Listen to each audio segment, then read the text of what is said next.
नमस्कार दोस्तों, जय जोहार। मैं कौशल तिवारी और बिहनिया संध्या में आपका स्वागत है। बस्तर में नक्सलियों को जड़ से मिटा देने के दावे के बाद सत्ता में आई भारतीय जनता पार्टी यानी विष्णुदेव साय की सरकार ने अब तक 100 से अधिक नक्सलियों को मार गिराया है। कल भी बीजापुर के पीड़िया के जंगल में हुई नक्सली मुठभेड़ में पुलिस का दावा है कि उसने कल 10 नक्सलियों को मार गिराया है। इसके पहले 16 अप्रैल को पुलिस को तब सबसे बड़ी सफलता मिली थी जब उसने घेराबंदी करके 26 नक्सलियों को मार गिराया था। इसके बाद 30 अप्रैल को फिर 10 नक्सलियों को अबूझमाड़ क्षेत्र में, महाराष्ट्र की सीमा से लगे क्षेत्र में टेकामेटा गांव के नजदीक 10 नक्सलियों को मार गिराया था। लेकिन उस 30 अप्रैल को हुई घटना को लेकर अब पुलिस के दावे पर सवाल उठने लगे हैं, क्योंकि जिन 10 नक्सलियों को पुलिस द्वारा मारे जाने का दावा किया जा रहा है उसमें से 4 लोग गांव के बताए जा रहे हैं। टेकामेटा गांव के लोग, वहां मातम पसरा हुआ है। गांव वालों का कहना है कि गांव के 6 ग्रामीण पूजा करने के लिए अबूझमाड़ के उस जंगल में गए थे जहां पुलिस और नक्सलियों में मुठभेड़ होती है। घेराबंदी के बाद 4 ग्रामीणों की हत्या हो जाती है। गोली क्या पुलिस के तरफ से हुई फायरिंग से लगी, क्योंकि दावा पुलिस का है कि वे नक्सली थे। बकायदा लिस्ट जारी हुई, उनमें उन गांव के लोगों का नाम भी था। 6 लोग पूजा करने गए थे, 2 लोग अभी भी गांव नहीं लौटे हैं और जिन 4 लोगों की हत्या हो गई है उनके बारे में गांव वालों का कहना है कि पुलिस ने आकर उन्हें मोबाइल के जरिए तस्वीर दिखाकर बताया कि ये नक्सली मुठभेड़ में मारे गए हैं। उन गांव वालों का कहना था कि वे ग्रामीण थे और इस मुठभेड़ में फंस गए और पुलिस ने उसे भी नक्सली बता दिया। क्या इसकी उच्च स्तरीय जांच नहीं होनी चाहिए?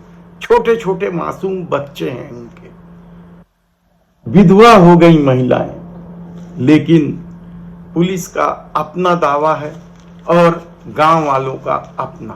बस्तर का एक सच यह भी है कि वहां के ग्रामीण पुलिस और नक्सलियों के बीच फंसकर लगातार मारे जा रहे हैं और कई बार तो फर्जी मुठभेड़ के भी मामले सामने आए हैं। मानवाधिकार आयोग ने भी इस तरह के मुद्दे को हमेशा उठाया है, लेकिन अभी तक 30 अप्रैल को जो पुलिस और नक्सलियों के बीच जो मुठभेड़ हुई है उसे लेकर अभी तक मानवाधिकार कार्यकर्ताओं की आवाज सुनाई नहीं दे रही है। लेकिन रोते बिलखते परिवार का वीडियो सोशल मीडिया में वायरल है। कुछ पत्रकार दौरा करके भी लौट गए हैं और उन लोगों ने ग्रामीणों की बात को सरकार के सामने या लोगों के सामने रखा है, लेकिन अब तक सरकार की तरफ से कोई भी संवेदनशीलता नहीं दिखाई गई है। जबकि खुद मुख्यमंत्री विष्णुदेव साय दावा करते घूम रहे हैं चुनावी प्रचार में कि वे आदिवासी। और एक चीज हम ये भी बता देते हैं कि हम आदिवासी समाज से हैं। आज छत्तीसगढ़ का मुख्यमंत्री आदिवासी, और एक चीज हम ये भी बता देते हैं कि हम आदिवासी समाज से हैं। आज छत्तीसगढ़ का मुख्यमंत्री आदिवासी। तब ऐसी परिस्थिति में क्या बस्तर के ग्रामीणों का जीवन इसी तरीके से खत्म होता जाएगा? ये महत्वपूर्ण सवाल है।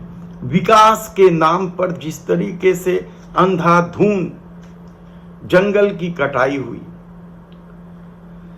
जमीन में, फैक्ट्री में, उद्योग में शेयर के नाम पर जिस तरीके से नगर नार इस्पात की स्थापना हुई और बाद में राज्य सरकार ने उसे एनएमडीसी को बेच दिया।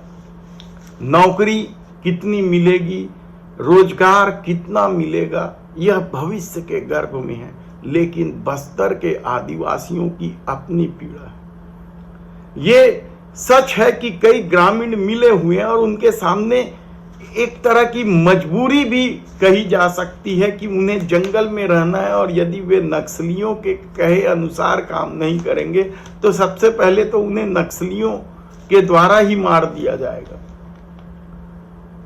लेकिन इस सच को कौन संवेदना के साथ देखे?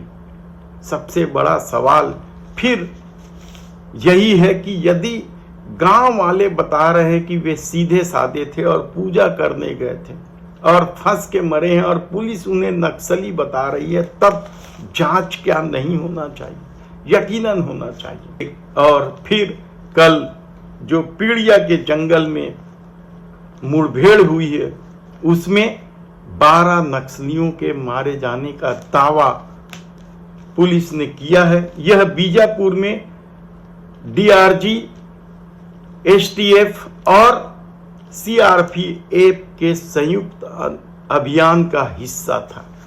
बहुत सारे नक्सली सामान भी बरामद हुए हैं, शवों की पहचान की जा रही है। लेकिन सवाल फिर वही है कि 30 अप्रैल को टेकामेटा गांव के लोग जो कह रहे हैं कि वे ग्रामीण थे, उसका सच कैसे सामने आएगा?